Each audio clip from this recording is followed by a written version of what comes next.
मानव इतिहास में सबसे भयानक और विनाशकारी कल्पनाओं में से एक है परमाणु युद्ध।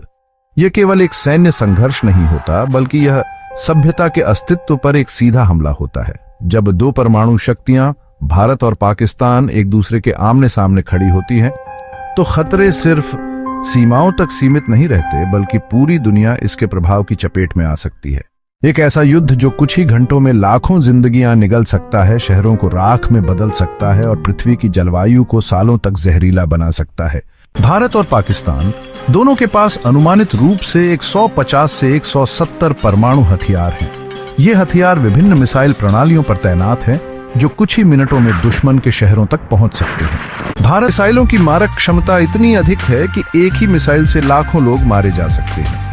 अगर दोनों देशों के बीच पूर्ण परमाणु युद्ध होता है, तो अनुमान है कि पहले कुछ घंटों में ही 2 करोड़ से ज्यादा लोग मारे जा सकते हैं। इससे भी अधिक खतरनाक है इसके बाद का प्रभाव, न्यूक्लियर विंटर।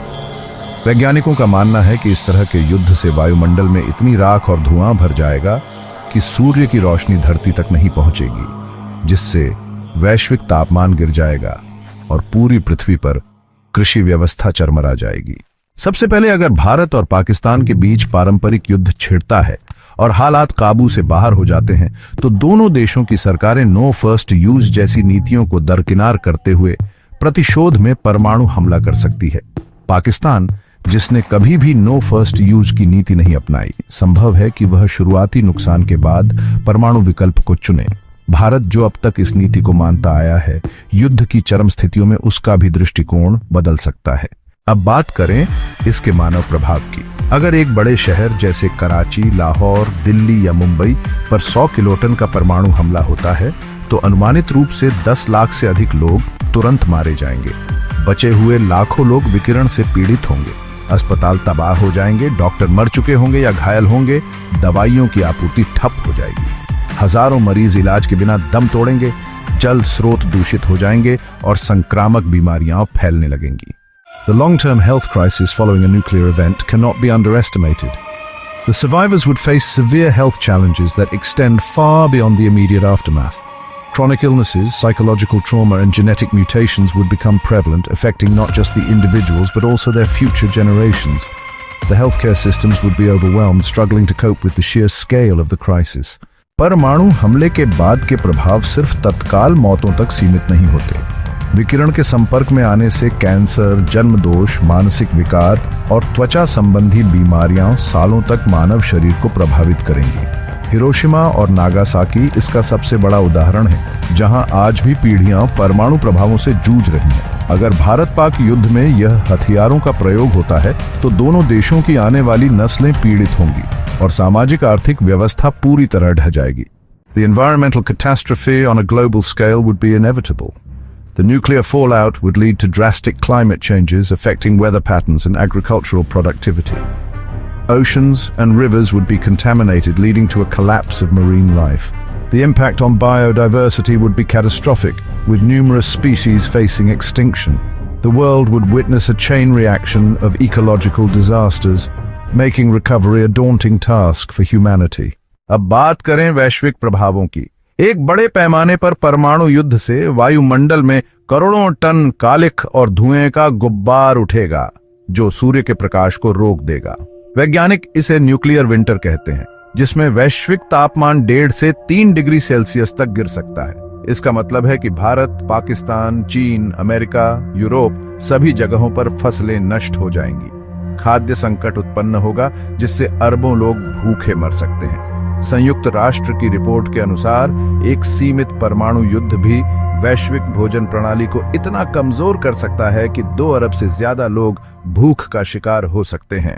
आर्थिक दृष्टिकोण से देखें तो दोनों देशों की अर्थव्यवस्था पूरी तरह बर्बाद हो जाएगी। युद्ध में परमाणु हथियारों का इस्तेमाल सिर्फ जान माल का नुकसान नहीं करता, बल्कि इंफ्रास्ट्रक्चर, बैंकिंग सिस्टम, ऊर्जा संयंत्र और संचार प्रणाली को पूरी तरह ध्वस्त कर देता है। भारत की जीडीपी का लगभग 80% हिस्सा ठप हो सकता है और पाकिस्तान तो पहले से ही आर्थिक संकट में डूबा हुआ है। उसके लिए यह विनाश का दूसरा नाम होगा। वैश्विक बाजारों में भी हाहाकार मचेगा। तेल की कीमतें आसमान छू सकती हैं। विदेशी निवेशक डर के मारे दक्षिण एशिया से अपने पैसे निकाल लेंगे। वैश्विक मंदी की शुरुआत यहीं से हो सकती है। The refugee crisis will be one of the most devastating consequences. Millions of people will be forced to flee their homes, creating an unprecedented humanitarian disaster. The sheer scale of displacement will overwhelm existing infrastructure and resources, leading to unimaginable suffering. इस युद्ध का एक और खतरनाक पक्ष है प्रवासन और शरणार्थी संकट। जब करोड़ों लोग अपने शहरों से भागने को मजबूर होंगे तो सीमाएं टूट जाएंगी। भारत और पाकिस्तान के भीतर ही नहीं बल्कि बांग्लादेश, नेपाल, ईरान, अफगानिस्तान जैसे पड़ोसी देशों तक शरणार्थियों का सैलाब उमड़ पड़ेगा। इससे राजनीतिक अस्थिरता, सांप्रदायिक तनाव और संसाधनों की भारी कमी होगी। The geopolitical implications of such a crisis will be profound. Regional alliances will be tested and international relations strained. Countries will have to navigate a complex web of diplomacy, aid and security challenges. The balance of power in South Asia and indeed the world could shift dramatically. अब बात करें भू राजनीतिक प्रभाव की। अगर भारत और पाकिस्तान के बीच परमाणु युद्ध होता है तो दुनिया की बड़ी शक्तियां जैसे अमेरिका, चीन, रूस इस संघर्ष को रोकने के लिए हस्तक्षेप कर सकती है। लेकिन अगर बहुत देर हो चुकी हो तो यह हस्तक्षेप सिर्फ हालात को और जटिल बना देगा। चीन पाकिस्तान का करीबी सहयोगी है, वहीं भारत अमेरिका, फ्रांस और इजराइल के साथ रणनीतिक साझेदारी में है। यह युद्ध दुनिया को दो हिस्सों में बांट सकता है, एक तरफ पश्चिमी देश और भारत, दूसरी ओर चीन, रूस और इस्लामिक देश। ये समीकरण तीसरे विश्व युद्ध जैसी स्थिति को जन्म दे सकते हैं। Psychological trauma following a nuclear conflict is, without a doubt, extremely devastating. Millions will suffer from PTSD, depression, and suicidal tendencies. Fear, insecurity, and anger will dominate a war-torn society. Childhoods will be overshadowed by the conflict. Youths will see a bleak future, and the elderly will endure hell in their final years. परमाणु युद्ध के बाद का मनोवैज्ञानिक प्रभाव भी अत्यंत भयानक होता है। लाखों लोग PTSD, डिप्रेशन और आत्महत्या जैसी मानसिक बीमारियों से ग्रसित होंगे। युद्धग्रस्त समाज में डर, असुरक्षा और आक्रोश की भावना हावी रहेगी। बच्चों का बचपन युद्ध की छाया में बीतेगा, युवाओं का भविष्य अंधकारमय होगा और बुजुर्ग अपने आखिरी वर्षों में नरक भोगेंगे। Despite all this, governments continue to speak the language of war. The arms race goes on, and ordinary citizens are entangled in patriotic slogans. There are no winners in a nuclear war, only losers. It is a loss for humanity, a defeat for civilization.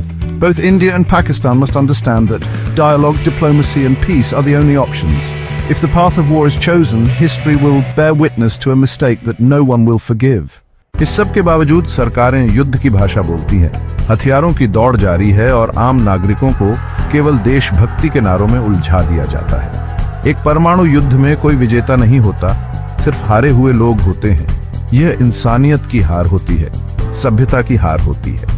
Bharat और पाकिस्तान दोनों को यह समझना होगा कि संवाद, कूटनीति और शांति ही एकमात्र विकल्प है। युद्ध का रास्ता अगर अपनाया गया तो इतिहास गवाह बनेगा कि यह एक ऐसी गलती थी जिसे कोई माफ नहीं करेगा।